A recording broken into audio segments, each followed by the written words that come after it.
Hello guys, so dumating na yung order natin guys. Ayan, Monster. Ayan guys, oh. Blaster Micro. Ayan.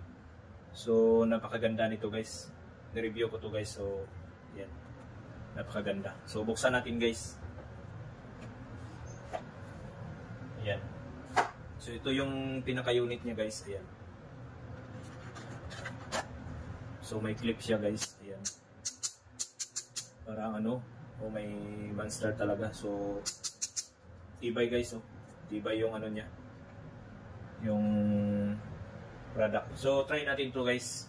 I-connect natin to guys dito sa iPad natin kasi itong iPad ko so sobrang hina guys, lalo na pag maingay sa labas. So kahit nasa loob tayo ng opisina, so hindi natin masyadong marinig. So kaya bumili tayo nito. So tingnan natin guys ha. So dito guys, tuyo natin. Discovering. Oh, discovering. Yan guys. So napakaganda. So yung ano niya guys dito. Dito guys. Si kung ano na guys, type C na. Yan. So parang ano din guys, waterproof rin yata to guys. So i-connect natin dito guys sa iPad natin. Yan. So punta tayo sa Bluetooth. Dito. Yan.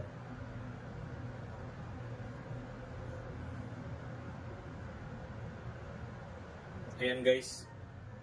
Ayan. So nandito siya guys. Ayan, connected pa. So bilis guys. Connect natin. Your device is connected. Oh, tingnan nyo guys.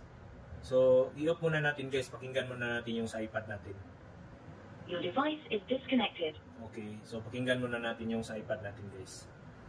Ayan. As I was testing these two drones head-to-head, I thought the Mavic 4 Pro would beat the Air 3S in almost every area except for maybe one. But I was surprised to find that in one area in the image quality department, the Air 3S actually beats the Mavic 4 Pro. So connect natin. Ayan. So ito guys, connect natin. Your device is connected. So ang bilis guys, ang bilis makakonect. So try natin yun guys. Pro. But before we jump into that, you need to know I bought and paid for both of these drones full price. This is not a sponsored video. Let's jump into image quality. When it comes to video specs on the main cameras, the Air 3S has a 1-inch sensor and a 24mm field of view. It's capable of 4K up to 60 frames a second in normal video modes, and then some slow motion modes, which we'll cover in a minute. And the Mavic 4 Pro has a 4/3 sensor, which is capable up to 6K, 60 frames a second, and it has a 28mm field of view. And that's important to pay attention because this is one of the areas where the Air 3S